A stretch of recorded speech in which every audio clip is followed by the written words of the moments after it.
ਹਾਂਜੀ, ਸਤਿ ਸ਼੍ਰੀ ਅਕਾਲ ਸਾਰਿਆਂ ਨੂੰ। ਸਵਾਗਤ ਹੈ ਤੁਹਾਡਾ ਗਿਆਨਮ ਪੰਜਾਬ ਦੇ YouTube ਚੈਨਲ ਤੇ। ਜਿਵੇਂ ਕਿ ਤੁਹਾਨੂੰ ਪਤਾ ਹੀ ਹੈ ਕਿ ਕੱਲ ਹੀ ਲੈਕਚਰ ਕੈਡਰ ਦੀਆਂ ਵੈਕੈਂਸੀਜ਼ ਦੇ ਬਾਰੇ ਜਿਹੜਾ ਹੈ ਬਹੁਤ ਸਾਰੀ ਨਿਊਜ਼ ਦੇ ਵਿੱਚ ਤੁਸੀਂ ਸੁਣਿਆ ਹੀ ਹੋਵੇਗਾ ਕਿ ਲੈਕਚਰ ਕੈਡਰ ਦੀ ਵੈਕੈਂਸੀ ਜਲਦੀ ਹੀ ਆਉਣ ਵਾਲੀ ਹੈ ਤੇ ਬਹੁਤ ਸਾਰੇ ਬੱਚਿਆਂ ਨੂੰ ਬੇਸਬਰੀ ਦੇ ਨਾਲ ਇਸ ਵੈਕੈਂਸੀ ਦਾ ਇੰਤਜ਼ਾਰ ਵੀ ਸੀ, ਕਿਉਂਕਿ ਤੁਹਾਡੇ ਸੁਪਨੇ ਜਿਹੜੇ ਨੇ ਉਹ ਸਾਕਾਰ ਹੋਣ ਵਾਲੇ ਨੇ। ਹੁਣ ਆਪਾਂ ਗੱਲ ਕਰਾਂਗੇ ਕਿ ਲੈਕਚਰ ਕੈਡਰ ਇੰਗਲਿਸ਼ ਦੇ ਵਿੱਚ ਕਿੰਨੀਆਂ ਵੈਕੈਂਸੀਜ਼ ਆਈਆਂ ਨੇ ਤੇ ਇਹਦਾ ਸਿਲੇਬਸ ਕੀ ਹੋਏਗਾ। ਬੇਸਿਕਲੀ ਅਗਰ ਆਪਾਂ ਸੋਚੀਏ ਤਾਂ ਇੰਗਲਿਸ਼ ਲਿਟਰੇਚਰ ਦਾ ਜਿਹੜਾ ਸਿਲੇਬਸ ਹੈ ਉਹ 2021 ਦਾ ਅਪਲੋਡਡ ਹੈ, ਤਾਂ ਥੋੜੇ ਹੀ ਦਿਨਾਂ ਦੇ ਵਿੱਚ ਨਵਾਂ ਸਿਲੇਬਸ ਜਿਹੜਾ ਅਪਲੋਡ ਹੋ ਜਾਏਗਾ। ਬਟ ਅਗਰ ਆਪਾਂ ਗੱਲ ਕਰੀਏ ਲਿਟਰੇਚਰ ਜਾਂ ਇੰਗਲਿਸ਼ ਸਬਜੈਕਟ ਦੀ, ਤਾਂ ਕੁਝ ਰਾਈਟਰ ਜਿਹੜੇ ਪੁਰਾਣੇ ਸਿਲੇਬਸ ਦੇ ਵਿੱਚ ਨੇ ਜਾਂ ਫਿਰ ਪੁਰਾਣੇ ਸਿਲੇਬਸ ਦਾ ਜੋ ਸਟਰਕਚਰ ਹੈ ਸਿਲੇਬਸ ਉਹੀ ਰਹੇਗਾ। ਵੱਧ ਤੋਂ ਵੱਧ ਕੁਝ ਰਾਈਟਰ ਇੰਕਰੀਜ਼ ਹੋ ਸਕਦੇ ਨੇ ਜਾਂ ਡਿਕਰੀਜ਼ ਹੋ ਸਕਦੇ ਨੇ। ਤਾਂ ਅੱਜ ਦੇ ਇਸ ਲੈਕਚਰ ਦੇ ਵਿੱਚ ਆਪਾਂ road to lecture cadre success ਦੇਖਾਂਗੇ ਕਿ ਕਿਸ ਤਰ੍ਹਾਂ ਆਪਾਂ ਲੈਕਚਰ ਕੈਡਰ ਦੇ ਐਗਜ਼ਾਮ ਨੂੰ ਕ੍ਰੈਕ ਕਰ ਸਕਦੇ ਹਾਂ। ਠੀਕ ਹੈ, ਉਹਦੇ ਲਈ ਸਭ ਤੋਂ ਪਹਿਲਾਂ ਜਿਹੜਾ ਤੁਹਾਡਾ ਕੰਮ ਹੁੰਦਾ ਉਹ ਹੁੰਦਾ ਸਿਲੇਬਸ ਨੂੰ ਦੇਖਣਾ। ਸਿਲੇਬਸ ਨੂੰ ਦੇਖਣਾ ਜਾਂ ਸਿਲੇਬਸ ਨੂੰ ਚੰਗੀ ਤਰ੍ਹਾਂ ਸਮਝਣਾ, ਇਹ ਦੋਨੋਂ ਡਿਫਰੈਂਟ ਗੱਲਾਂ ਨੇ। ਠੀਕ ਹੈ, ਤਾਂ ਅੱਜ ਦੀ ਲੈਕਚਰ ਦੇ ਲਈ ਵਿੱਚ ਤੁਸੀਂ ਜਿਹੜਾ ਸਿਲੇਬਸ ਹੈ ਉਹਦੀ ਸਟਰਕਚਰ ਨੂੰ ਸਮਝਣ ਦੀ ਕੋਸ਼ਿਸ਼ ਕਰੋ। ਓਕੇ, ਸੋ ਸਭ ਤੋਂ ਪਹਿਲਾਂ ਜਿਹੜੀ ਲੈਕਚਰ ਕੈਡਰ ਦੀ ਜੋਬ ਹੈ ਉਹ ਕਿਉਂ ਚਾਹੀਦੀ ਹੈ। ਦੇਖੋ, ਸਭ ਦਾ ਸੁਪਨਾ ਹੁੰਦਾ ਕਿ ਅਸੀਂ ਸਰਕਾਰੀ ਨੌਕਰੀ ਤੇ ਲੱਗੀਏ, ਤਾਂ ਸਭ ਤੋਂ ਪਹਿਲੀ ਗੱਲ ਇਹ ਇੱਕ ਵਧੀਆ ਇੱਕ ਰੈਪਿਊਟੇਟਡ ਜੋਬ ਹੈ। ਠੀਕ ਹੈ, ਜਿਹਦੇ ਵਿੱਚ ਤੁਹਾਨੂੰ ਬਹੁਤ ਵਧੀਆ ਸੈਲਰੀ ਜਿਹੜੀ ਹੈ ਉਹ ਮਿਲੇਗੀ। ਇੱਕ ਗਵਰਨਮੈਂਟ ਜੋਬ ਹੈ ਤੇ ਕਰੀਅਰ ਦੀ ਗਰੋਥ ਜਿਹੜੀ ਹੈ ਤੁਹਾਡੀ ਬਹੁਤ ਫਲੈਕਸੀਬਲ ਹੋ ਜਾਏਗੀ। ਠੀਕ ਹੈ, ਇੱਕ ਆਪਣਾ ਨਾਮ ਹੈ ਸਰਕਾਰੀ ਜੋਬ ਦਾ, ਤੇ ਜਿਹੜੇ ਬੱਚਿਆਂ ਨੇ ਸਰਕਾਰੀ ਜੋਬ ਕਰਨੀ ਹੈ ਉਹ ਤਿਆਰੀ ਅੱਜ ਤੋਂ ਹੀ ਸ਼ੁਰੂ ਕਰ ਦੇਣ। ਠੀਕ ਹੈ, ਤਾਂ ਇੰਗਲਿਸ਼ ਦੇ ਵਿੱਚ ਜਿਹੜਾ ਤੁਹਾਡਾ ਸਿਲੇਬਸ ਹੈ ਬੇਸਿਕਲੀ ਇੱਕ ਰੋਡ ਮੈਪ ਹੈ, ਜਿਹਨੂੰ ਤੁਸੀਂ ਚੰਗੀ ਤਰ੍ਹਾਂ ਸਮਝ ਕੇ ਇਹ ਪਤਾ ਲਗਾ ਸਕਦੇ ਹੋ ਕਿ ਅਸੀਂ ਕਿਸ ਜਿਹੜਾ ਹੈ ਟੌਪਿਕ ਨੂੰ ਅੱਛੀ ਤਰ੍ਹਾਂ ਪੜ੍ਹਨਾ ਹੈ। ਵੈਸੇ ਤਾਂ ਇਹ ਸਾਰੇ ਟੌਪਿਕ ਇੰਪੋਰਟੈਂਟ ਆ, ਬਟ ਕੁਝ ਟੌਪਿਕ ਐਦਾਂ ਦੇ ਨੇ ਜਿਨ੍ਹਾਂ ਦੀ ਵੇਟੇਜ ਬਹੁਤ ਜ਼ਿਆਦਾ ਹੈ। ਠੀਕ ਹੈ, ਤਾਂ ਇਹ ਸਿਲੇਬਸ ਨੂੰ ਮੈਂ ਕੁਝ ਇਸ ਤਰ੍ਹਾਂ ਨਾਲ ਸਟਰਕਚਰ ਕੀਤਾ ਹੈ ਤਾਂ ਕਿ ਤੁਹਾਡੇ ਜਿਹੜਾ ਹੈ ਉਹ ਚੰਗੀ ਤਰ੍ਹਾਂ ਤੁਹਾਨੂੰ ਸਿਲੇਬਸ ਜਿਹੜੀ ਹੈ ਉਹਦੀ ਬਣਤਰ ਸਮਝ ਆ ਜਾਵੇ। ਤਾਂ ਸਿਲੇਬਸ ਦੇ ਵਿੱਚ ਲਿਟਰੇਚਰ ਦਾ ਪਾਰਟ ਆਏਗਾ। ਲਿਟਰੇਚਰ ਤਾਂ ਤੁਹਾਨੂੰ ਪਤਾ ਹੀ ਹੈ ਕਿ ਲਿਟਰੇਚਰ ਦਾ ਮੇਜਰ ਹਿੱਸਾ ਹੁੰਦਾ ਕਿਸੇ ਵੀ ਜਿਹੜਾ ਹੈ ਇੰਗਲਿਸ਼ ਦਾ ਕੋਈ ਵੀ ਐਗਜ਼ਾਮ ਹੋਵੇ ਤਾਂ ਲਿਟਰੇਚਰ ਜ਼ਰੂਰ ਆਉਂਦਾ ਹੀ ਆ। Grammar, criticism, linguistics, Indian writing, research. ਅੱਛਾ, ਜੇ ਆਪਾਂ 5 ਸਾਲ ਪਹਿਲਾਂ ਗੱਲ ਕਰੀਏ ਤਾਂ 5 ਸਾਲ ਪਹਿਲਾਂ ਜਿਹੜਾ ਪੇਪਰ ਹੋਇਆ ਸੀ ਲੈਕਚਰ ਕੈਡਰ ਦਾ, ਉਹਦੇ ਵਿੱਚ ਲਿਟਰੇਚਰ ਦੀ ਵੇਟੇਜ ਬਹੁਤ ਜ਼ਿਆਦਾ ਸੀ। ਪਰ ਅਗਰ ਆਪਾਂ ਅੱਜ ਦੇ ਕੰਟੈਂਪਰੇਰੀ ਏਰਾ ਪ੍ਰੈਜ਼ੈਂਟ ਟਾਈਮ ਦੀ ਗੱਲ ਕਰੀਏ ਤਾਂ ਹੋ ਸਕਦਾ ਸਿਲੇਬਸ ਦੇ ਵਿੱਚ ਥੋੜਾ ਬਹੁਤ ਚੇਂਜ ਹੋ ਜਾਏਗਾ। ਸਿਲੇਬਸ ਦੇ ਵਿੱਚ ਲਿੰਗੁਇਸਟਿਕਸ ਜਾਂ ਫਿਰ ਆਪਾਂ ਬੋਲ ਸਕਦੇ ਕੁਝ ਇੱਕ ਦੋ ਟੌਪਿਕ ਉਹ ਐਡ ਕਰ ਦੇਣਗੇ, ਬਟ ਲਿਟਰੇਚਰ ਦਾ ਜੋ ਬੇਸ ਹੈ ਉਹ ਤਾਂ ਸੇਮ ਹੀ ਰਹੇਗਾ ਨਾ। ਤਾਂ ਤੁਸੀਂ ਇਸੇ ਸਿਲੇਬਸ ਨੂੰ ਆਪਣਾ ਬੇਸ ਮੰਨ ਕੇ ਆਪਣੀ ਤਿਆਰੀ ਸ਼ੁਰੂ ਕਰ ਸਕਦੇ ਹੋ। ਇਹ ਨਹੀਂ ਹੈ ਕਿ ਤੁਹਾਨੂੰ ਕੋਈ ਹੋਰ ਇੰਗਲਿਸ਼ ਲਿਟਰੇਚਰ ਆ ਜਾਏਗਾ, ਇੰਗਲਿਸ਼ ਲਿਟਰੇਚਰ ਤਾਂ ਉਹੀ ਹੈ। ਤੇ ਸਿਲੇਬਸ ਤੁਹਾਡੇ ਲਈ ਬੇਸ ਅੱਜ ਤੋਂ ਤਿਆਰੀ ਕਰਨ ਦੇ ਲਈ ਬਹੁਤ ਜ਼ਿਆਦਾ ਜ਼ਰੂਰੀ ਹੈ। ਤਾਂ ਇਸੇ ਸਿਲੇਬਸ ਨੂੰ ਆਪਣਾ ਆਧਾਰ ਮੰਨ ਕੇ ਤੁਸੀਂ ਆਪਣੀ ਤਿਆਰੀ ਅੱਜ ਤੋਂ ਸ਼ੁਰੂ ਕਰ ਸਕਦੇ ਹੋ, ਕਿਉਂਕਿ ਬਹੁਤ ਹੀ ਜਲਦੀ ਜਿਹੜੀ ਹੈ ਭਰਤੀ ਆ ਸਕਦੀ ਹੈ ਤੇ ਫਿਰ ਤੁਹਾਡੀ ਜਿਹੜਾ ਹੈ ਉਹ ਟਾਈਮ ਖਰਾਬ ਕਿਉਂ ਕਰਨਾ ਹੈ, ਰਾਈਟ। ਦੇਖੋ, ਹੁਣ ਲਿਟਰੇਚਰ ਦੇ ਵਿੱਚ ਆਪਣੇ ਕੋਲ ਕੁਝ ਇੰਡੀਅਨ ਰਾਈਟਰਸ ਨੇ। ਇੰਡੀਅਨ ਇੰਗਲਿਸ਼ ਰਾਈਟਰਸ ਇਹਨਾਂ ਨੂੰ ਕਿਉਂ ਬੋਲਿਆ ਗਿਆ, ਕਿ ਇੰਡੀਅਨ ਨੇ ਜਾਂ ਫਿਰ ਇੰਗਲਿਸ਼ ਨੇ, ਦੋਨਾਂ ਟਰਮਸ ਨੂੰ ਇਕੱਠਾ ਕਿਉਂ ਹੈ। ਇਹ ਇੰਡੀਅਨ ਰਾਈਟਰ ਨੇ ਬਾਈ ਬਰਥ, ਠੀਕ ਹੈ, ਜਿਨ੍ਹਾਂ ਦਾ ਜਨਮ ਇੰਡੀਆ ਦੇ ਵਿੱਚ ਹੋਇਆ, ਬਟ ਇਹ ਇੰਗਲਿਸ਼ ਦੇ ਵਿੱਚ ਲਿਖਦੇ ਆ। That's why they are known as Indian English writers. ਇਹਨਾਂ ਦੇ ਵਿੱਚ ਆਪਣੇ ਕੋਲ ਕੁਝ ਰਾਈਟਰਸ ਨੇ ਜਿੱਦਾਂ ਕਿ R.K. ਨਾਰਾਇਣ, ਰਾਜਾ ਰਾਓ ਤੇ ਇੱਕ ਮੁਲਕ ਰਾਜ ਆਨੰਦ। ਮੁਲਕ ਰਾਜ ਆਨੰਦ ਦਾ ਨਾਮ ਜਿਹੜਾ ਹੈ ਥੋੜਾ ਪਿੱਛੇ ਹੈ। ਠੀਕ ਹੈ, ਰਾਜਾ ਰਾਓ, R.K. ਨਾਰਾਇਣ, ਮੁਲਕ ਰਾਜ ਆਨੰਦ। ਤੁਸੀਂ ਸਭ ਤੋਂ ਪਹਿਲਾਂ ਜਦੋਂ ਵੀ ਇੰਡੀਅਨ ਇੰਗਲਿਸ਼ ਰਾਈਟਰਸ ਦੀ ਗੱਲ ਹੁੰਦੀ ਆ ਤਾਂ ਇਹਨਾਂ ਦਾ ਨਾਮ ਸਭ ਤੋਂ ਪਹਿਲਾਂ ਆਉਂਦਾ ਹੈ। ਠੀਕ ਹੈ, ਕਿਉਂ ਆਉਂਦਾ ਹੈ, ਕਿਉਂਕਿ ਇਹਨਾਂ ਨੂੰ trio of Indian English writer Indian English literature ਦਾ ਟ੍ਰਾਇਓ ਮੰਨਿਆ ਜਾਂਦਾ ਹੈ। ਇਹਨਾਂ ਤੋਂ ਬਿਨਾਂ ਇੰਡੀਅਨ ਇੰਗਲਿਸ਼ ਲਿਟਰੇਚਰ ਅਧੂਰਾ ਹੈ। ਠੀਕ ਹੈ, ਇਹ ਤਿੰਨੋਂ ਬਹੁਤ ਜ਼ਿਆਦਾ ਜ਼ਰੂਰੀ ਰਾਈਟਰ ਨੇ। ਅਗਰ ਆਪਾਂ R.K. ਨਾਰਾਇਣ ਦੀ ਗੱਲ ਕਰੀਏ, R.K. ਨਾਰਾਇਣ ਦੇ ਵਿੱਚ ਕੀ ਖਾਸ ਗੱਲ ਆ, ਤੁਹਾਡਾ ਜਿਹੜਾ ਹੈ ਇੱਕ ਸਬਜੈਕਟ ਦੇ ਉੱਤੇ ਮਾਸਟਰੀ ਹੋਣੀ ਬਹੁਤ ਜ਼ਰੂਰੀ ਹੈ। ਕਿਉਂਕਿ ਜਿੱਦਾਂ ਆਪਾਂ ਸਿਲੇਬਸ ਦੇ ਵਿੱਚ ਰਾਈਟਰਸ ਨੂੰ ਪੜ੍ਹਾਂਗੇ ਤਾਂ ਤੁਹਾਡੇ ਦਿਮਾਗ ਦੇ ਵਿੱਚ ਹੋਣਾ ਚਾਹੀਦਾ ਕਿ ਅੱਛਾ ਇਸ ਰਾਈਟਰ ਦਾ ਇਹ ਵਰਕ ਹੈ। ਤੁਹਾਨੂੰ ਘੱਟੋ ਘੱਟ ਇੱਕ ਵਰਕ ਤਾਂ ਪਤਾ ਹੀ ਹੋਣਾ ਚਾਹੀਦਾ ਹੈ ਰਾਈਟਰਸ ਦਾ, ਹੈ ਨਾ। ਤੇ ਇਹ ਰਾਈਟਰ ਤਾਂ ਆਪਣੇ ਨਾਲ ਰਿਲੇਟ ਕਰਦੇ ਆ ਕਿਉਂਕਿ ਦੇ ਆਰ ਫਰੋਮ ਇੰਡੀਆ। ਤਾਂ ਆਰ ਕੇ ਨਾਰਾਇਣ ਜਿਹੜੇ ਸੀ ਉਹ ਜਾਣੇ ਜਾਂਦੇ ਆ ਆਪਣੇ ਕਿਹਦੇ ਲਈ ਜਾਣੇ ਜਾਂਦੇ ਆ, ਆਪਣੇ ਸੈਮੀ ਆਟੋਬਾਇਓਗ੍ਰਾਫਿਕਲ ਵਰਕਸ ਦੇ ਲਈ, ਠੀਕ ਹੈ, ਜਿਹਦੇ ਵਿੱਚ ਉਹਨਾਂ ਨੇ ਲਿਖਿਆ ਸਵਾਮੀ ਐਂਡ ਹਿਸ ਫਰੈਂਡਸ, ਜਿਹੜਾ ਤੁਸੀਂ ਛੋਟੇ ਹੁੰਦਿਆਂ ਨੇ ਜ਼ਰੂਰ ਪੜ੍ਹਿਆ ਹੋਏਗਾ। ਮਾਲਗੁਡੀ ਡੇਜ਼ ਜਿਹੜੀ ਇਹਨਾਂ ਦੀ ਸ਼ੋਰਟ ਸਟੋਰੀ ਕਲੈਕਸ਼ਨ ਆ ਉਹ ਵੀ ਤੁਸੀਂ ਸੁਣੀ ਹੋਏਗੀ, ਹੈ ਨਾ। ਤਾਂ ਇਹ ਉਹ ਵਰਕਸ ਜਿਹੜੇ ਨੇ ਇਹਨਾਂ ਦੇ ਬਹੁਤ ਜ਼ਿਆਦਾ ਜ਼ਰੂਰੀ ਵਰਕਸ ਨੇ। ਅੱਛਾ, ਇੱਕ ਹੋਰ ਇੰਪੋਰਟੈਂਟ ਗੱਲ, ਆਰ ਕੇ ਨਾਰਾਇਣ ਕਿਉਂ ਜ਼ਰੂਰੀ ਹੈ। ਆਰ ਕੇ ਨਾਰਾਇਣ ਦਾ ਇੱਕ ਵਰਕ ਹੈ ਜਿਸ ਦਾ ਨਾਮ ਹੈ ਦ ਗਾਈਡ, ਜਿਸ ਦੇ ਉੱਤੇ ਇੱਕ ਫਿਲਮ ਅਡੈਪਟੇਸ਼ਨ ਹੋਈ ਹੈ, ਠੀਕ ਹੈ। That's why he is very renowned writer. ਦੂਜੀ ਗੱਲ, ਇਹ ਆਪਣੀ ਰਾਈਟਿੰਗਸ ਦੇ ਵਿੱਚ, ਇਹ ਆਪਣੇ ਨੋਵਲਸ ਦੇ ਵਿੱਚ ਇੱਕ ਫਿਕਸ਼ਨਲ ਸੈਟਿੰਗ ਯੂਜ਼ ਕਰਦੇ ਸੀ। ਮਤਲਬ ਫਿਕਸ਼ਨਲ ਸੈਟਿੰਗ ਇੱਕ ਇੱਦਾਂ ਦੀ ਜਗ੍ਹਾ ਜਿਹੜੀ ਇਸ ਦੁਨੀਆ ਦੇ ਵਿੱਚ ਪ੍ਰੈਜ਼ੈਂਟ ਨਹੀਂ ਹੈ, ਬਟ ਉਹ ਫਿਰ ਵੀ ਯੂਜ਼ ਕਰਦੇ ਸੀ, ਜਿਸ ਦਾ ਨਾਮ ਹੈ ਮਾਲਗੁਡੀ ਟਾਊਨ, ਠੀਕ ਹੈ। ਮਾਲਗੁਡੀ ਟਾਊਨ ਕਿਤੇ ਵੀ ਨਹੀਂ ਹੈ, ਬਟ ਇਹ ਆਪਣੇ ਨੋਵਲਸ ਦੇ ਵਿੱਚ ਇਹਨਾਂ ਨੇ ਇੱਕ ਆਪਣੀ ਫਿਕਸ਼ਨਲ, ਇੱਕ ਆਪਣੀ ਸੁਪਨਿਆਂ ਦੀ ਜਿਹੜੀ ਹੈ ਉਹ ਸਿਟੀ ਬਣਾਈ ਹੋਈ ਹੈ। ਅਗਰ ਆਪਾਂ ਗੱਲ ਕਰੀਏ ਰਾਜਾ ਰਾਓ ਦੀ, ਰਾਜਾ ਰਾਓ ਕਿਸ ਨੋਵਲ ਦੇ ਲਈ ਜਾਣੇ ਜਾਂਦੇ ਆ, ਕਾਂਥਾਪੁਰਾ ਨੋਵਲ ਦੇ ਲਈ, ਠੀਕ ਹੈ। ਤੇ ਮੁਲਕ ਰਾਜਾ ਆਨੰਦ ਜਿਹੜੇ ਨੇ, ਉਹਨਾਂ ਨੇ ਉਹਨਾਂ ਨੇ ਇੱਕ ਮੈਗਜ਼ੀਨ ਬਣਾਈ ਸੀ, ਮਾਰਗ, ਠੀਕ ਹੈ। ਅਗਰ ਐਗਜ਼ਾਮੀਨਰ ਨੇ ਤੁਹਾਡੇ ਤੋਂ ਪੁੱਛਣਾ ਹੋਇਆ ਕਿ ਮੁਲਕ ਰਾਜ ਆਨੰਦ ਕਿਹੜੀ ਮੈਗਜ਼ੀਨ ਦੇ ਐਡੀਟਰ ਆ, ਤਾਂ ਤੁਹਾਨੂੰ ਕਿਸੇ ਵੀ ਤਰ੍ਹਾਂ ਨਾਲ ਟ੍ਰਿਕੀ ਵੇ ਦੇ ਨਾਲ ਕੁਐਸਚਨ ਪੁੱਛ ਸਕਦੇ ਆ, MARAG, ਠੀਕ ਹੈ। ਤਾਂ ਇਹਨਾਂ ਚੀਜ਼ਾਂ ਨੂੰ ਆਸਾਨ ਬਣਾਉਣ ਵਾਸਤੇ ਜਿਹੜਾ ਹੈ ਆਪਾਂ ਨੂੰ ਇਸ ਰਾਈਟਰ ਨੂੰ ਚੰਗੀ ਤਰ੍ਹਾਂ ਪੜ੍ਹਨਾ ਪਏਗਾ। ਤਾਂ ਇਹਨਾਂ ਨੇ ਬਣਾਈ ਸੀ ਮਾਰਗ, MARG, ਰਾਈਟ।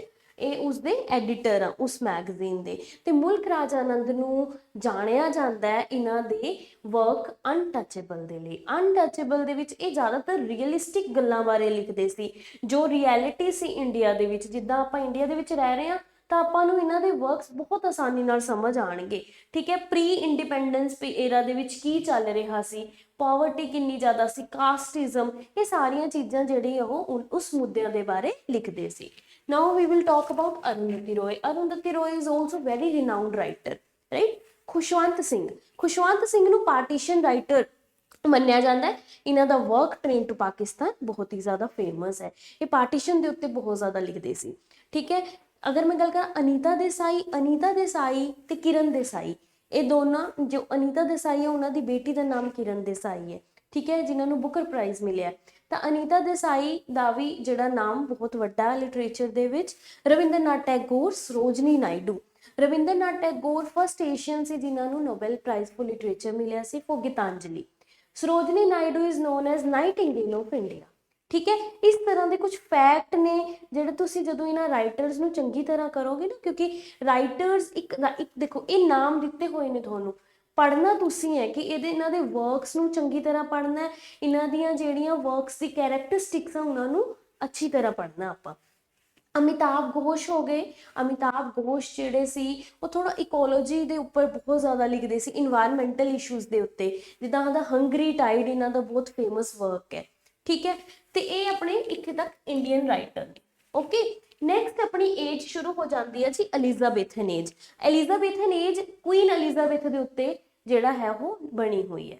ਜਦੋਂ ਆਪਾਂ ਕਲਾਸ ਲਗਾਵਾਂਗੇ ਤਾਂ ਉੱਥੇ ਤੁਹਾਨੂੰ ਸਮਝ ਆਏਗੀ ਕਿ ਐਲਿਜ਼ਾਬੈਥਨ ਏਜ ਦਾ ਨਾਮ ਐਲਿਜ਼ਾਬੈਥਨ ਕਿਉਂ ਹੈ, ਕਿ ਇਹ ਕੋਈ ਏਜ ਦਾ ਨੇਮ ਹੈ, ਨਹੀਂ, ਇਹ ਇੱਕ ਤਰ੍ਹਾਂ ਦਾ ਏਰਾ ਹੈ, ਠੀਕ ਹੈ। ਇੰਗਲਿਸ਼ ਲਿਟਰੇਚਰ ਦੇ ਵਿੱਚ ਕੁਈਨ ਐਲਿਜ਼ਾਬੈਥ ਜਦੋਂ 1558 ਦੇ ਵਿੱਚ ਥਰੋਨ ਤੇ ਬੈਠੀ ਸੀ, ਉਦੋਂ ਤੋਂ ਲੈ ਕੇ 1660 ਤੱਕ ਦਾ, ਜਿਹੜਾ 1625 ਤੱਕ ਦਾ ਟਾਈਮ ਪੀਰੀਅਡ ਹੈ, ਉਸਨੂੰ ਆਪਾਂ ਐਲਿਜ਼ਾਬੈਥਨ ਏਜ ਬੋਲ ਦਿੰਦੇ ਹਾਂ, ਠੀਕ ਹੈ।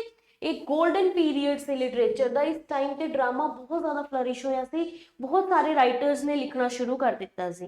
ਹੁਣ ਐਲਿਜ਼ਾਬੈਥਨ ਏਜ ਦੇ ਵਿੱਚ ਕੁਝ ਚੁਣਿੰਦਾ ਰਾਈਟਰਸ ਇਹਨਾਂ ਨੇ ਪਾਏ ਨੇ, ਜਿੱਦਾਂ ਕ੍ਰਿਸਟੋਫਰ ਮਾਰਲੋ ਹੋ ਗਏ, ਸ਼ੇਕਸਪੀਅਰ ਹੋ ਗਏ, ਐਡਮੰਡ ਸਪੈਂਸਰ।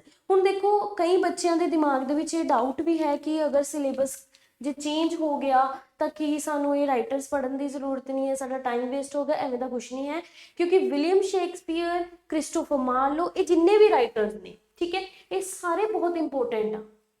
ਹੋ ਸਕਦਾ ਹੈ ਕਿ ਇੱਕ ਅੱਧਾ ਟੌਪਿਕ ਉਹ ਇਨਕਰੀਜ਼ ਜਾਂ ਡਿਕਰੀਜ਼ ਕਰ ਦੇਣ ਬਸ, ਬਟ ਤੁਹਾਡੇ ਬੇਸ ਦੇ ਲਈ ਇਹ ਸਾਰੇ ਰਾਈਟਰਸ ਬਹੁਤ ਜ਼ਿਆਦਾ ਜ਼ਰੂਰੀ ਆ, ਠੀਕ ਹੈ। ਇਹਨਾਂ ਤੋਂ ਬਿਨਾਂ ਲਿਟਰੇਚਰ ਹੈ ਹੀ ਨਹੀਂ। ਤਾਂ ਵਿਲੀਅਮ ਸ਼ੇਕਸਪੀਅਰ ਦੇ ਵੀ ਤੁਹਾਨੂੰ ਪਤਾ ਹੀ ਹੈ, ਉਹਨਾਂ ਦਾ ਤਾਂ ਨਾਮ ਇੰਗਲਿਸ਼ ਲਿਟਰੇਚਰ ਦੇ ਵਿੱਚ ਬਹੁਤ ਹੀ ਜ਼ਿਆਦਾ ਵੱਡਾ ਹੈ। ਉਹ ਐਲਿਜ਼ਾਬੈਥਨ ਟਾਈਮ ਪੀਰੀਅਡ ਨੂੰ ਬਿਲੋਂਗ ਕਰਦੇ ਆ। ਤੇ ਜੇ ਮੈਂ ਗੱਲ ਕਰਾਂ Christopher ਮਾਰਲੋ the, Christopher ਮਾਰਲੋ is very renowned university ਵਿਟ। ਠੀਕ ਹੈ, ਯੂਨੀਵਰਸਿਟੀ ਵਿਟ ਹੁਣ ਕੀ ਆ, ਯੂਨੀਵਰਸਿਟੀ ਵਿਟ ਇੱਕ ਬੈਂਡ ਹੈ, ਇੱਕ ਗਰੁੱਪ ਆ ਜਿਹਦੇ ਵਿੱਚ 7 ਰਾਈਟਰਸ ਸੀ। ਠੀਕ ਹੈ, ਉਹ 7 ਰਾਈਟਰਸ ਜਿਹੜੇ ਯੂਨੀਵਰਸਿਟੀ ਤੋਂ ਪੜ੍ਹ ਕੇ ਆਏ ਸੀ, ਕੈਂਬਰਿਜ ਯੂਨੀਵਰਸਿਟੀ ਔਰ ਆਕਸਫੋਰਡ ਯੂਨੀਵਰਸਿਟੀ। ਤੇ ਉਹਨਾਂ ਨੇ ਆਪਣੀ ਐਜੂਕੇਸ਼ਨ ਨੂੰ ਆਪਣੇ ਪਲੇਜ਼, ਆਪਣੇ ਡਰਾਮਾ ਦੇ ਵਿੱਚ ਯੂਜ਼ ਕੀਤਾ।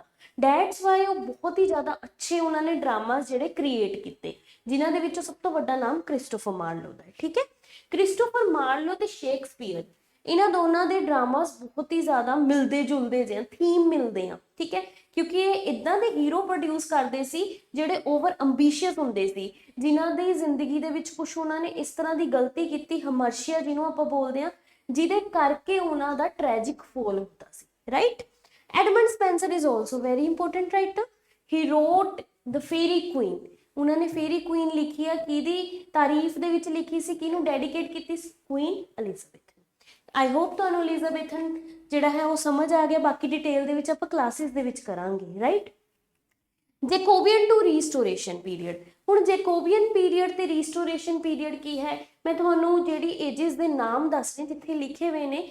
ਜਿਹੜੇ ਬੱਚੇ ਨੋਨ ਲਿਟਰੇਚਰ, ਜਿਨ੍ਹਾਂ ਦਾ ਬੈਕਗਰਾਊਂਡ ਹੈ, ਜਿਨ੍ਹਾਂ ਨੇ ਲਿਟਰੇਚਰ ਨਹੀਂ ਪੜ੍ਹਿਆ, ਉਹਨਾਂ ਨੂੰ ਸ਼ਾਇਦ ਇਹ ਨਾਮ ਥੋੜੇ ਜਿਹੇ ਨਵੇਂ ਲੱਗਣਗੇ, ਬਟ ਇਹ ਨਾਮ ਜਿਹੜੇ ਨੇ ਕਿਸੇ ਰਾਜਾ ਜਾਂ ਰਾਣੀ ਦੇ ਉੱਤੇ ਹੋ ਸਕਦੇ ਨੇ, ਜਾਂ ਫਿਰ ਉਸ ਏਜ ਦੀ ਇੱਕ ਇੰਪੋਰਟੈਂਟ ਕੈਰੈਕਟਰਿਸਟਿਕ, ਇੰਪੋਰਟੈਂਟ ਜਿਹੜਾ ਹੈ ਤੁਸੀਂ ਬੋਲ ਸਕਦੇ ਹੋ, ਕੋਈ ਵੀ ਐਸੀ ਚੀਜ਼ ਹੋਈ ਹੋਏਗੀ ਜਿਸ ਦੇ ਉੱਤੇ ਇਹ ਨਾਮ ਰੱਖੇ ਹੋਏ ਹੋਣੇ। ਠੀਕ ਹੈ, ਜੈਕੋਬੀਅਨ ਵੀ ਜੈਕੋਬ ਨਾਮ ਦੇ ਉੱਤੇ ਰੱਖਿਆ ਹੋਇਆ, ਉਹ ਮੈਂ ਤੁਹਾਨੂੰ ਕਲਾਸ ਦੇ ਵਿੱਚ ਜ਼ਰੂਰ ਦੱਸੂਗੀ। ਰੀਸਟੋਰੇਸ਼ਨ ਏਜ ਇੱਕ ਇੱਦਾਂ ਦਾ ਜਿਹੜਾ ਹੈ ਤੁਸੀਂ ਬੋਲ ਸਕਦੇ ਹੋ ਕਿ ਇੱਕ ਇੱਦਾਂ ਦੀ ਮੂਵਮੈਂਟ ਹੋਇਆ ਸੀ ਜਿਹਦੇ ਕਰਕੇ ਇਸ ਏਜ ਦਾ ਨਾਮ ਰੀਸਟੋਰੇਸ਼ਨ ਏਜ ਰੱਖਿਆ ਗਿਆ। ਠੀਕ ਹੈ, ਇਹ ਜਦੋਂ ਡਿਟੇਲਿੰਗ ਦੇ ਵਿੱਚ ਆਪਾਂ ਪੜਾਂਗੇ ਉਦੋਂ ਤੁਹਾਨੂੰ ਸਮਝ ਆ ਜਾਏਗਾ। ਹੁਣ ਇੱਥੋਂ ਤੋਂ ਲੈ ਕੇ ਇਸ ਏਜ ਤੱਕ ਕਿਹੜੇ ਰਾਈਟਰ ਨੇ, ਜੌਨ ਡਨ। ਜੌਨ ਡਨ ਜਿਨ੍ਹਾਂ ਦਾ ਨਾਮ ਮੈਟਾਫਿਜ਼ੀਕਲ ਪੋਇਟਰੀ ਦੇ ਵਿੱਚ ਬਹੁਤ ਵੱਡਾ ਹੈ। He is known as father of metaphysical poetry. ਇਹਨਾਂ ਨੇ ਕੀ ਕੀਤਾ, ਮੈਟਾਫਿਜ਼ੀਕਲ ਪੋਇਟ ਕੀ ਕਰਦੇ ਹੁੰਦੇ ਸੀ, ਉਹ ਬਹੁਤ ਹੀ ਅਨਲਾਈਕ ਚੀਜ਼ਾਂ ਨੂੰ ਕੰਪੇਅਰ ਕਰ ਦਿੰਦੇ ਸੀ। ਜਿੱਦਾਂ ਮੈਂ ਕਹਾਂ ਕਿ ਉਹਨਾਂ ਨੇ ਕੰਪੇਅਰ ਕੀਤਾ ਲਵ ਨੂੰ ਕੰਪਸ ਦੇ ਨਾਲ। ਕੰਪਾਸ ਦੇ ਨਾਲ ਦੇਖੋ, ਲਵ ਤੇ ਕੰਪਾਸ ਦੋਨੋਂ ਬਹੁਤ ਹੀ ਦੂਰ ਦੂਰ ਤੱਕ ਮੈਚ ਵੀ ਨਹੀਂ ਕਰਦੇ, ਬਟ ਉਹ ਇਸ ਤਰ੍ਹਾਂ ਦਾ ਕੰਪੈਰੀਜ਼ਨ ਕਰਦੇ ਸੀ। ਠੀਕ ਹੈ, ਜੌਨ ਮਿਲਟਨ, ਜੌਨ ਮਿਲਟਨ ਨੂੰ ਤਾਂ ਸਭ ਹੀ ਜਾਣਦੇ ਆ ਕਿਉਂਕਿ ਇਹਨਾਂ ਨੇ ਇੱਕ ਬਹੁਤ ਵੱਡੀ ਐਪਿਕ, ਬਹੁਤ ਹੀ ਬਿਊਟੀਫੁਲ ਐਪਿਕ ਲਿਖੀ ਜਿਸ ਦਾ ਨਾਮ ਹੈ ਪੈਰਾਡਾਈਸ ਲੋਸਟ, ਜਿਸ ਦੇ ਵਿੱਚ ਮਾਨਵਤਾ ਦੀ ਕਹਾਣੀ ਹੈ, ਜਿਸ ਦੇ ਵਿੱਚ ਐਡਮ ਐਂਡ ਈਵ ਦੀ ਕਹਾਣੀ ਹੈ। ਬੈਨ ਜੌਨਸਨ, ਬੈਨ ਜੌਨਸਨ ਜਿਹੜੇ ਨੇ ਉਹ ਜੈਕੋਬੀਅਨ ਏਜ ਦੇ ਬਹੁਤ ਹੀ ਇੰਪੋਰਟੈਂਟ ਪਲੇ ਰਾਈਟ ਨੇ। ਠੀਕ ਹੈ, ਇਹਨਾਂ ਦੇ ਪਲੇਸ ਬਹੁਤ ਜ਼ਿਆਦਾ ਫੇਮਸ ਨੇ, ਜਿਵੇਂ ਕਿ ਦ ਐਲਕਾਮਿਸਟ ਹੋ ਗਿਆ, ਦ ਵੋਲਪੋਨ ਐਟਸੈਟਰਾ। ਰਾਈਟ, ਹੁਣ ਜੇ ਮੈਂ ਗੱਲ ਕਰਾਂ John Dryden, John Dryden is very important writer. ਇਹ ਆਪਣੇ ਸਟਾਇਰ, ਆਪਣੇ ਹੀਰੋਇਕ ਕਪਲੇਟ ਦੇ ਲਈ ਜਾਣੇ ਜਾਂਦੇ ਆ। ਠੀਕ ਹੈ, ਇਹਨਾਂ ਦਾ ਇੱਕ ਪਲੇ ਹੈ ਆਲ ਫॉर ਲਵ। ਓਕੇ, ਤਾਂ ਇਸ ਤਰ੍ਹਾਂ ਦੇ ਵਰਕ ਜਿਹੜੇ ਨੇ ਜੌਨ ਡਰਾਈਡਨ ਨੇ ਵੀ ਲਿਖੇ, ਜਿੱਦਾਂ Absalom and Achitophel is well known work written by him. Right, next ਆਪਣਾ ਆ ਗਿਆ ਜੀ ਔਗਸਟਨ ਏਜ। ਔਗਸਟਨ ਏਜ ਕਿਸ ਦੇ, ਹੁਣ ਇਹ ਵੀ ਜਿਹੜੀ ਹੈ ਏਜ ਦੇ ਪਿੱਛੇ ਕੋਈ ਨਾ ਕੋਈ ਕਾਰਨ ਹੋਏਗਾ, ਇਸ ਦਾ ਨਾਮ ਔਗਸਟਨ ਕਿਉਂ ਪਿਆ। ਠੀਕ ਹੈ, ਇਸ ਦੇ ਲਈ ਤੁਹਾਨੂੰ ਕਲਾਸ ਲਗਾਉਣੀ ਬਹੁਤ ਜ਼ਰੂਰੀ ਹੈ ਕਿਉਂਕਿ ਕਲਾਸ ਦੇ ਵਿੱਚ ਤੁਹਾਨੂੰ ਚੀਜ਼ਾਂ ਅਸਲੀ ਤਰੀਕੇ ਦੇ ਨਾਲ ਸਮਝ ਆਉਣਗੀਆਂ। ਰਾਈਟ, ਔਗਸਟਨ ਏਜ ਨੂੰ ਨਿਓ ਕਲਾਸਿਕਲ ਏਜ ਵੀ ਬੋਲ ਦਿੰਦੇ ਆ। ਇਸ ਏਜ ਨੂੰ ਏਜ ਆਫ ਸੈਂਸਿਬਿਲਿਟੀ ਵੀ ਬੋਲ ਦਿੱਤਾ ਜਾਂਦਾ ਹੈ। ਠੀਕ ਹੈ, ਹੁਣ ਇਹਦੇ ਵਿੱਚ ਇੰਪੋਰਟੈਂਟ ਰਾਈਟਰ ਹੈ ਅਲੈਗਜ਼ੈਂਡਰ ਪੋਪ। ਪੋਪ ਨੂੰ ਜਾਣਿਆ ਜਾਂਦਾ ਹੈ ਮੌਕ ਹੀਰੋਇਕ ਕਪਲੇਟ ਦੇ ਲਈ, ਕਿਉਂਕਿ ਇਹ ਜਿਹੜੀ ਸੀ ਇਹਨਾਂ ਨੇ ਕਲਾਸਿਕਲ ਰਾਈਟਰਸ ਨੂੰ ਫੋਲੋ ਕੀਤਾ। ਇਹਨਾਂ ਦੇ according you should have to follow the rhythm, the style of classical writers. ਠੀਕ ਹੈ, ਜੇ ਤੁਸੀਂ ਪੋਇਟ ਕਹਾਉਣਾ ਤਾਂ ਤੁਹਾਨੂੰ ਇੱਕ ਚੰਗੀ ਤਰ੍ਹਾਂ ਪੈਟਰਨ ਫੜਨਾ ਪੈਣਾ ਜੋ ਕਲਾਸਿਕਲ ਰਾਈਟਰਸ ਫੋਲੋ ਕਰਦੇ ਸੀ। ਇਹਨਾਂ ਦਾ ਵਰਕ ਹੈ ਜੀ ਰੇਪ ਆਫ ਦ ਲੌਕ। ਠੀਕ ਹੈ, ਜੋ ਬਹੁਤ ਹੀ ਫੇਮਸ ਵਰਕ ਆ, ਉਹਦੇ ਕਰੈਕਟਰ ਦਾ ਨੇਮ ਹੈ ਬਿਲਿੰਡਾ। ਠੀਕ ਹੈ, ਜੋ ਸਿਰਫ ਇੱਕ ਰੇਪ ਲੋਕ ਦੇ ਪਿੱਛੇ ਜਿਹੜਾ ਹੈ ਪੂਰਾ ਐਪਿਕ ਲਿਖਿਆ ਗਿਆ, ਇੰਨਾ ਵੱਡਾ ਐਪਿਕ ਇਹਨਾਂ ਨੇ ਇੱਕ ਸਿਰਫ ਇੱਕ ਵਾਲ ਦੇ ਪਿੱਛੇ, ਵਾਲ ਦੀ ਲੱਟ ਦੇ ਪਿੱਛੇ ਲਿਖਿਆ ਗਿਆ ਸੀ। ਠੀਕ ਹੈ, now if I'm talking about Jonathan Swift. Jonathan Swift ਦਾ ਤਾਂ ਨਾਮ ਬੱਚਿਆਂ ਨੂੰ ਵੀ ਪਤਾ ਹੁੰਦਾ। ਜੋਨਾਥਨ ਸਵਿਫਟ ਕੌਣ ਨੇ, ਜਿਨ੍ਹਾਂ ਨੇ ਗੁਲੀਵਰ ਟਰੈਵਲਸ ਲਿਖਿਆ ਹੈ। ਠੀਕ ਹੈ, ਜੋਸਫ ਐਡੀਸਨ। ਜੋਸਫ ਐਡੀਸਨ ਜਿਹੜੇ ਸੀ ਉਹ ਐਸਥੀਸਟ ਹੈ, ਠੀਕ ਹੈ। ਇਹਨਾਂ ਦੇ ਐਸੇ ਬਹੁਤ ਜ਼ਿਆਦਾ ਫੇਮਸ ਨੇ ਉਸ ਟਾਈਮ ਤੇ, ਐਸੇਜ਼ ਦੇ ਬਹੁਤ ਜ਼ਿਆਦਾ ਜਿਹੜਾ ਹੈ ਐਸੇ ਜੋਨਰੇ ਬਹੁਤ ਫੇਮਸ ਹੋ ਗਿਆ ਸੀ, ਤਾਂ ਬਹੁਤ ਸਾਰੇ ਐਸਥੀਸਟ ਜਿਹੜੇ ਸੀ ਉਹ ਇਸ ਏਜ ਦੇ ਵਿੱਚ ਪ੍ਰੈਵਲੈਂਟ ਹੋਏ। ਸੈਮੂਅਲ ਰਿਚਰਡਸਨ ਜਿਹੜੇ ਨੇ, ਇਹਨਾਂ ਦਾ ਵਰਕ ਪੈਮੇਲਾ ਬਹੁਤ ਅੱਛਾ ਵਰਕ ਹੈ। ਇਹਨਾਂ ਨੇ ਉਹ ਵਰਕ ਪਿਸਟਲਰੀ ਫੋਰਮ ਦੇ ਵਿੱਚ ਲਿਖਿਆ। Epistolary a series of letter form ਦੇ ਵਿੱਚ ਇਹ ਵਰਕ ਲਿਖਿਆ ਗਿਆ। ਪੈਮੇਲਾ ਦਾ ਮਜ਼ਾਕ ਬਣਾ ਕੇ ਹੀ ਹੈਨਰੀ ਫੀਲਡਿੰਗ ਨੇ ਵਰਕ ਲਿਖਿਆ ਸੀ, ਠੀਕ ਹੈ। ਤੇ ਇੱਕ ਹੋਰ ਚੀਜ਼ ਤੁਹਾਨੂੰ ਯਾਦ ਰੱਖਣੀ ਹੈ ਕਿ ਜੋਸਫ ਐਂਡਰਿਊਜ਼ ਨਾਮ ਦਾ ਵਰਕ ਬਹੁਤ ਹੀ ਫੇਮਸ ਹੈ ਹੈਨਰੀ ਫੀਲਡਿੰਗ ਦਾ, ਠੀਕ ਹੈ। ਆਈ ਹੋਪ ਤੁਹਾਨੂੰ ਇੱਥੇ ਤੱਕ ਸਮਝ ਆ ਗਿਆ ਕਿਸ ਤਰ੍ਹਾਂ ਆਪਾਂ ਰਾਈਟਰਸ ਨੂੰ ਕਵਰ ਕਰਨਾ ਹੈ। ਸਿਰਫ ਇੱਕ ਵਰਕ ਨਹੀਂ, ਆਪਾਂ ਨੇ ਇਹਨਾਂ ਦੇ ਸਾਰੇ ਵਰਕਸ ਨੂੰ ਡਿਟੇਲ ਦੇ ਵਿੱਚ ਪੜ੍ਹਨਾ ਹੈ। ਰੋਮੈਂਟਿਕ ਪੀਰੀਅਡ, ਦੇਖੋ romantic period is very important period. ਇਹ ਪੀਰੀਅਡ ਦੇ ਵਿੱਚ ਬਹੁਤ ਹੀ ਅੱਛਾ ਲਿਟਰੇਚਰ ਜਿਹੜਾ ਹੈ ਉਹ ਪ੍ਰੋਡਿਊਸ ਹੋਇਆ। ਰੋਮੈਂਟਿਕ ਪੀਰੀਅਡ ਦੀ ਸ਼ੁਰੂਆਤ ਲਿਰਿਕਲ ਬੈਲੇਡਸ ਤੋਂ ਹੋਈ, ਜੋ ਕਿ ਲਿਖੀਆਂ ਨੇ William Wordsworth plus S T Coleridge, joint work ਸੀ ਉਹਨਾਂ ਦਾ, ਠੀਕ ਹੈ। ਲਿਰਿਕਲ ਬੈਲੇਡਸ ਜਿਹੜਾ ਹੈ ਉਹ ਵਿਲੀਅਮ ਵਰਡਸਵਰਥ ਤੇ ਐਸਟੀ ਕੋਲਰਿਜ ਦਾ ਵਰਕ ਹੈ। ਲਿਰਿਕਲ ਬੈਲੇਡਸ ਦੇ ਵਿੱਚ ਕਾਮਨ ਪੋਇਟਰੀ ਲਿਖੀ ਗਈ ਹੈ। ਹੁਣ ਜੇ ਤੁਸੀਂ ਪਿੱਛੇ ਦੇਖੋ ਤਾਂ ਔਗਸਟਨ ਏਜ ਦੇ ਵਿੱਚ ਬਹੁਤ ਹੀ ਭਾਰੀ ਵੋਕੈਬਲਰੀ ਵਾਲੀ ਪੋਇਟਰੀ ਲਿਖੀ ਜਾਂਦੀ ਸੀ, ਜੋ ਆਮ ਆਦਮੀ ਨਹੀਂ ਪੜ੍ਹ ਸਕਦਾ ਸੀ, ਠੀਕ ਹੈ। ਕੋਈ ਪੜ੍ਹਿਆ ਲਿਖਿਆ, ਬਹੁਤ ਹੀ ਜ਼ਿਆਦਾ ਪੜ੍ਹਿਆ ਲਿਖਿਆ ਬੰਦਾ ਹੀ ਉਸ ਨੂੰ ਸਮਝ ਸਕਦਾ ਸੀ। ਤਾਂ ਉਸਦਾ ਰਿਐਕਟ ਰੋਮੈਂਟਿਕ ਪੀਰੀਅਡ ਦੇ ਵਿੱਚ ਆਇਆ। ਵਿਲੀਅਮ ਵਰਡਸਵਰਥ ਨੇ ਇੱਕ ਇੱਦਾਂ ਦੀ ਪੋਇਟਰੀ ਲਿਖੀ ਜੋ ਹਰੇਕ ਬੰਦਾ ਪੜ੍ਹ ਸਕਦਾ ਹੈ, ਮਤਲਬ ਕੋਈ ਵੀ ਉਹਦੇ ਵਿੱਚ ਵੱਡੀ ਵੋਕੈਬਲਰੀ ਨਹੀਂ, ਸਧਾਰਨ ਭਾਸ਼ਾ, ਰਾਈਟ। ਤਾਂ ਇਹਨਾਂ ਨੇ ਪ੍ਰੀਫੇਸ ਵੀ ਇਸੇ ਲਈ ਲਿਖੀ ਕਿ ਮੈਂ ਇਹ ਪੋਇਟਰੀ ਦੀ ਕਲੈਕਸ਼ਨ ਕਿਉਂ ਲਿਖੀ ਹੈ, ਕਿਉਂਕਿ ਮੈਂ ਇਸ ਲਈ ਲਿਖਿਆ ਕਿਉਂਕਿ ਪੋਇਟਰੀ ਜਿਹੜੀ ਹੈ ਉਹ ਸਪੋਂਟੇਨੀਅਸ ਓਵਰਫਲੋ ਆਫ ਪਾਵਰਫੁਲ ਫੀਲਿੰਗਸ ਹੈ, ਠੀਕ ਹੈ। ਵਿਲੀਅਮ ਬਲੇਕ ਇਹਨਾਂ ਦੇ ਪ੍ਰੀਡਿਸੈਸਰ ਨੇ, ਇਹਨਾਂ ਦੀ ਵੀ ਪੋਇਟਰੀ ਬਹੁਤ ਇੰਪੋਰਟੈਂਟ ਹੈ, ਜਿੱਦਾਂ ਇਹਨਾਂ ਨੇ ਲਿਖੀ ਸੀ ਚਿਮਨੀ ਸਵੀਪ, ਠੀਕ ਹੈ, ਲਿਟਲ ਬਲੈਕ ਬੋਏ, ਦ ਟਾਈਗਰ, ਦ lamp. Okay, Samuel tailor Coleridge ਨੂੰ ਜਾਣਿਆ ਜਾਂਦਾ ਇਹਨਾਂ ਦੇ ਫਰੈਗਮੈਂਟਡ ਸਟਾਈਲ ਦੇ ਲਈ। ਇਹ ਬਹੁਤ ਹੀ ਜ਼ਿਆਦਾ ਅੱਧੇ ਅਧੂਰੀ ਜੀ ਪੋਇਟਰੀ ਲਿਖਦੇ ਸੀ, ਬਟ ਬਹੁਤ ਹੀ ਮਿਸਟੀਫਾਈਡ ਪੋਇਟਰੀ ਇਹਨਾਂ ਦੀ ਹੈ, ਮਿਸਟਿਕ ਪੋਇਟਰੀ ਹੈ, ਜੋ ਆਪਾਂ ਨੂੰ ਸਮਝ ਨਹੀਂ ਆਉਂਦੀ ਜ਼ਿਆਦਾ, ਠੀਕ ਹੈ। ਤਾਂ ਇਹਨਾਂ ਦੀ ਪੋਇਟਰੀ ਫਰੈਗਮੈਂਟਡ ਵੀ ਹੈ, ਜਿੱਦਾਂ ਕਿ ਕੁਬਲਾ ਖਾਨ ਇਹਨਾਂ ਦਾ ਇੰਪੋਰਟੈਂਟ ਵਰਕ ਹੈ। ਰਾਈਮ ਆਫ ਐਂਸ਼ੀਐਂਟ ਮਰੀਨਰ ਇਹਨਾਂ ਦਾ ਇੰਪੋਰਟੈਂਟ ਵਰਕ ਹੈ। ਬਾਇਰਨ, ਲੋਰਡ ਬਾਇਰਨ, ਇਹ ਬਹੁਤ ਹੀ ਅੱਛੀ ਰਿਚ ਕਲਾਸ ਫੈਮਿਲੀ ਤੋਂ ਬਿਲੋਂਗ ਕਰਦੇ ਨੇ। ਪੀਵੀ ਸ਼ੈਲੀ ਆ ਗਏ, ਇਹ ਸਾਰੇ ਸੈਕਿੰਡ ਜਨਰੇਸ਼ਨ ਰੋਮੈਂਟਿਕ ਪੋਇਟ ਨੇ। ਜੌਨ ਕੀਟਸ ਨੂੰ ਜਾਣਿਆ ਜਾਂਦਾ ਇਹਨਾਂ ਦੇ ਓਡਸ ਦੇ ਲਈ, ਓਡਸ ਟੂ ਨਾਈਟਿੰਗੇਲ, ਓਡਸ ਟੂ ਔਟਮ, ਠੀਕ ਹੈ। ਜੇਨ ਆਸਟਨ ਦਾ ਵੀ ਰੋਮੈਂਟਿਕ ਇਰਾ ਦੇ ਵਿੱਚ ਬਹੁਤ ਵੱਡਾ ਨਾਮ ਆ, ਠੀਕ ਹੈ। ਸ਼ੀ ਇਜ਼ ਦ ਲੇਡੀ ਜਿਨ੍ਹਾਂ ਨੇ 6 ਵਰਕ ਪ੍ਰੋਡਿਊਸ ਕੀਤੇ ਤੇ 6 ਵਰਕ ਸੀ ਸੁਪਰ ਡੁਪਰ ਹਿੱਟ ਗਏ, ਠੀਕ ਹੈ। ਇਹਨਾਂ ਨੇ 6 ਨੋਵਲਸ ਲਿਖੇ ਸੀ ਜਿਹੜੇ ਪਬਲਿਸ਼ ਹੋਣ ਤੋਂ ਬਾਅਦ ਬਹੁਤ ਜ਼ਿਆਦਾ ਫੇਮਸ ਹੋਏ। ਬਟ ਇੱਕ ਇੰਪੋਰਟੈਂਟ ਪੁਆਇੰਟ ਤੁਸੀਂ ਯਾਦ ਰੱਖਣਾ ਹੈ ਕਿ ਜੇਨ ਆਸਟਨ ਨੇ ਕਦੇ ਵੀ ਆਪਣੇ ਜਿਹੜੇ ਵਰਕਸ ਦੇ ਉੱਤੇ ਆਪਣਾ ਨਾਮ ਮੈਂਸ਼ਨ ਨਹੀਂ ਕੀਤਾ ਕਿ ਇਹ ਵਰਕ ਮੈਂ ਲਿਖਿਆ। ਉਹ ਇੱਕ ਸਿਊਡੋਨਿਮ ਯੂਜ਼ ਕਰਦੇ ਸੀ। ਸਿਊਡੋਨਿਮ ਹੁੰਦਾ pen name, by a lady, okay. By a lady ਮਤਲਬ ਆਪਣਾ ਨਾਮ ਮੈਂਸ਼ਨ ਨਹੀਂ ਕਰਦੇ ਸੀ, ਉਹ ਸਿਰਫ ਇੱਦਾਂ ਲਿਖ ਦਿੰਦੇ ਸੀ ਬਾਏ ਅ ਲੇਡੀ। ਇਹਨਾਂ ਦੇ ਵਰਕ ਨੇ ਜਿੱਦਾਂ Sense and Sensibility, Pride and Prejudice, Emma, Northanger Abbey, Persuasion, Mansfield Park, ਠੀਕ ਹੈ। ਇਹਨਾਂ ਦੇ 6 ਨੋਵਲਸ ਨੇ ਜਿਹੜੇ ਆਪਾਂ ਪੜ੍ਹਦੇ ਹਾਂ। ਸਰ ਵਾਲਟਰ ਸਕੋਟ ਜਾਣੇ ਜਾਂਦੇ ਆ ਜੀ ਹਿਸਟੋਰੀਕਲ ਨੋਵਲਸ ਦੇ ਲਈ। ਇਹਨਾਂ ਦੇ ਹਿਸਟੋਰੀਕਲ ਵਰਕਸ ਬਹੁਤ ਜ਼ਿਆਦਾ ਫੇਮਸ ਹੈ, ਜਿੱਦਾਂ ਇਵਾਨਹੋ। ਮੈਰੀ ਸ਼ੈਲੀ ਦਾ ਇੱਕੋ ਵਰਕ ਬਹੁਤ ਹੀ ਜ਼ਿਆਦਾ ਫੇਮਸ ਹੋਇਆ ਹੈ, ਜੋ ਕਿ ਹੈ ਫਰੈਂਕਨਸਟੀਨ, ਜਿਸ ਦਾ ਸਬ ਟਾਈਟਲ ਹੈ ਦ ਮੋਡਰਨ ਪ੍ਰੋਮੀਥੀਅਸ, ਠੀਕ ਹੈ। ਤਾਂ ਇਹ ਚੀਜ਼ਾਂ ਤੁਹਾਨੂੰ ਛੋਟੇ ਛੋਟੇ ਫੈਕਟ ਜਿਹੜੇ ਨੇ ਉਹ ਯਾਦ ਕਰਨੇ ਪੈਣੇ ਨੇ। Mary Shelley is a wife of P B Shelley, ਠੀਕ ਹੈ, and she is the daughter of William Godwin and Mary Wollstonecraft. ਹੁਣ ਮੈਰੀ ਵੋਲਸਟੋਨਕ੍ਰਾਫਟ ਕੌਣ ਨੇ? ਉਹ ਬਹੁਤ ਹੀ ਵੱਡੇ ਫੈਮਿਨਿਸਟ ਜਿਨ੍ਹਾਂ ਨੇ ਲਿਖਿਆ ਸੀ vindication of rights of woman, okay. Matthew Gregory Lewis, ਇਹ ਵੀ ਬਹੁਤ ਇੰਪੋਰਟੈਂਟ ਰਾਈਟਰ ਨੇ ਤੁਹਾਡੇ। ਲੇ ਹੰਟ, ਉੱਥੇ ਜੀ ਦੇਖੋ ਮੈਰੀ ਵੋਲਸਟੋਨਕ੍ਰਾਫਟ ਦਾ ਨਾਮ ਵੀ ਆ ਗਿਆ। ਮੈਰੀ ਵੋਲਸਟੋਨਕ੍ਰਾਫਟ ਇੱਕ ਬਹੁਤ ਹੀ ਇੰਪੋਰਟੈਂਟ ਵਿਮਨ ਰਾਈਟਰ ਆ, ਜੋ ਕਿ ਮਦਰ ਆ ਮੈਰੀ ਸ਼ੈਲੀ ਦੇ, ਠੀਕ ਹੈ। ਇਹਨਾਂ ਦਾ work the vindication of rights of woman ਬਹੁਤ ਹੀ ਜ਼ਿਆਦਾ ਫੇਮਸ ਹੋਇਆ ਸੀ, ਜਿਸ ਦੇ ਵਿੱਚ ਇਹਨਾਂ ਨੇ ਔਰਤਾਂ ਦੇ ਹੱਕ ਦੀ ਗੱਲ ਕੀਤੀ ਹੈ, ਓਕੇ। ਉਸ ਟਾਈਮ ਤੇ ਵਿਕਟੋਰੀਅਨ ਪੀਰੀਅਡ ਕੁਈਨ ਵਿਕਟੋਰੀਆ ਦੇ ਨਾਮ ਦੇ ਉੱਤੇ ਬਣਿਆ ਹੋਇਆ ਹੈ। ਹੁਣ ਇਹਦੇ ਵਿੱਚ ਐਲਫਰਡ ਲਾਰਡ ਟੈਨੀਸਨ ਨੇ ਆਪਣੇ, ਠੀਕ ਹੈ। ਰੋਬਰਟ ਬਰਾਊਨਿੰਗ, ਜਦੋਂ ਰੋਬਰਟ ਬਰਾਊਨਿੰਗ ਦਾ ਨਾਮ ਆਉਂਦਾ ਤਾਂ ਡਰਾਮੈਟਿਕ ਮੋਨੋਲੋਗ ਤੁਹਾਡੇ ਦਿਮਾਗ ਦੇ ਵਿੱਚ ਆਉਣਾ ਚਾਹੀਦਾ। ਇਹਨਾਂ ਦਾ ਰਾਈਟਿੰਗ ਸਟਾਈਲ ਸੀ। ਇਹਨਾਂ ਦੀ ਪੋਇਮ ਮਾਈ last Duchess, last ride together, ਠੀਕ ਹੈ, ਇੱਦਾਂ ਦੀਆਂ ਪੋਇਮਸ ਇਹਨਾਂ ਦੀਆਂ ਬਹੁਤ ਫੇਮਸ ਨੇ। ਥੋਮਸ ਕਾਰਲਾਈਲ, ਠੀਕ ਹੈ, ਜਿਨ੍ਹਾਂ ਨੇ ਹੀਰੋ ਐਂਡ ਹੀਰੋ ਵਰਸ਼ਿਪ ਲਿਖਿਆ ਹੈ।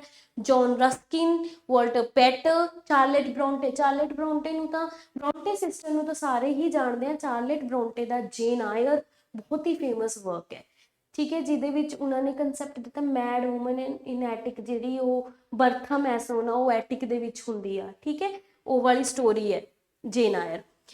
ਜੇਨ ਆਇਰ ਦੀ ਜਿਹੜਾ ਜੇਨ ਆਇਰ ਨੋਵਲ ਹੈ, ਇਸ ਦਾ ਜੋਨਰੇ ਬਿਲਡੰਗਸ ਰੋਮਨ ਨੋਵਲ ਹੈ। ਮਤਲਬ ਉਹਦੇ ਵਿੱਚ ਉਹਦੇ ਬਚਪਨ ਤੋਂ ਲੈ ਕੇ ਜੇਨ ਦੇ ਜਦੋਂ ਤੱਕ ਜਵਾਨੀ ਤੱਕ ਦੀ ਪੂਰੀ ਉਹਨਾਂ ਦੀ ਜਿਹੜੀ ਹੈ ਗਰੋਥ ਦੱਸੀ ਹੋਈ ਹੈ, ਮੈਂਟਲ, ਫਿਜ਼ੀਕਲ, ਸਪਿਰਿਚੁਅਲ। ਉਸ ਨੂੰ ਆਪਾਂ ਬਿਲਡੰਗਸ ਰੋਮਨ ਨੋਵਲ ਬੋਲਦੇ ਹਾਂ, ਜਿਹਦੇ ਵਿੱਚ ਹੀਰੋ ਦੀ ਗਰੋਥ ਦੱਸਦੇ ਹਾਂ। Okay, Emily Bronte is known for her Wuthering Heights. Heathcliff character ਤੁਸੀਂ ਸੁਣਿਆ ਹੋਏਗਾ, ਹੀਰੋ ਹਿਥਕਲਿਫ। ਪਤਾ ਨਹੀਂ ਚੱਲਦਾ ਕਿ ਹਿਥਕਲਿਫ ਹੀਰੋ ਹੈ ਜਾਂ ਵਿਲਨ ਹੈ। Okay, Elizabeth Gaskell, Matthew Arnold. Modern period, T S. Eliot. Modern period ਦੇ ਵਿੱਚ ਤੁਸੀਂ ਫਰੈਗਮੈਂਟੇਸ਼ਨ, ਵਰਲਡ ਵੋਰ ਦਾ ਜਿਹੜਾ ਫੀਅਰ ਦੇਖਣ ਨੂੰ ਮਿਲੇਗਾ ਤੁਹਾਨੂੰ, ਸਟ੍ਰੀਮ ਆਫ ਕੌਨਸ਼ੀਅਸਨੈਸ ਦੇਖਣ ਨੂੰ ਮਿਲੇਗੀ ਵਰਕਸ ਦੇ ਵਿੱਚ। ਵਰਜੀਨੀਆ ਵੁਲਫ, ਮਿਸਿਸ ਡੈਲੋਵੇ, ਇਹਨਾਂ ਦਾ ਬਹੁਤ ਇੰਪੋਰਟੈਂਟ ਵਰਕ ਹੈ। The Wasteland by T S. Eliot is perfect example of modernity. Okay, Joseph Conrad हो गए, Heart of Darkness. James Joyce हो गए, portrait of young man as an artist. E.M. Forster, D.H. Lawrence का है Sons and Lover, ठीक है। W.B. Yeats, very important writer, okay, sailing to Byzantium वर्गियां poems इन्होंने लिखिया ने। G.B. Shaw, dramatist. Harold Pinter, Samuel Beckett. Samuel Beckett भी बहुत इंपॉर्टेंट ਜਿਹੜੇ ਨੇ ਉਹ ਐਬਸਰਡ ਰਾਈਟਰ ਨੇ, ਐਬਸਰਡਿਜ਼ਮ ਦੇ ਬਾਰੇ ਲਿਖਦੇ ਸੀ ਇਹ। ਇਹਨਾਂ ਦੇ ਵਰਕ ਬਹੁਤ ਫੇਮਸ ਨੇ। I.A. Richard, F.R. Lewis, William ਇਪਸਨ, ਠੀਕ ਹੈ। ਇਹ ਕੁਝ ਰਾਈਟਰਸ ਨੇ ਜਿਨ੍ਹਾਂ ਨੂੰ ਆਪਾਂ ਚੰਗੇ ਤਰੀਕੇ ਨਾਲ ਡਿਟੇਲ ਦੇ ਵਿੱਚ ਪੜ੍ਹਨਾ ਹੈ। ਕੰਟੈਂਪਰਰੀ ਪੀਰੀਅਡ, ਅੱਜ ਕੱਲ੍ਹ ਦਾ ਪੀਰੀਅਡ, ਤਾਂ ਇਹ ਕੁਝ ਰਾਈਟਰਸ ਜਿਹੜੇ ਨੇ ਅੱਜ ਕੱਲ੍ਹ ਬਹੁਤ ਫੇਮਸ ਨੇ। ਫਿਲਿਪ ਲਾਰਕਿਨ, ਕੰਟੈਂਪਰਰੀ ਮਤਲਬ ਜੋ ਪ੍ਰੈਜ਼ੈਂਟ ਏਰੀਆ ਚੱਲ ਰਿਹਾ, ਪ੍ਰੈਜ਼ੈਂਟ ਟਾਈਮ ਦੇ ਜਿਹੜੇ ਚੀਜ਼ਾਂ ਤੁਹਾਨੂੰ ਦਿਖਾਈਆਂ ਜਾਂਦੀਆਂ ਇਹਨਾਂ ਦੇ ਵਰਕਸ ਦੇ ਵਿੱਚ।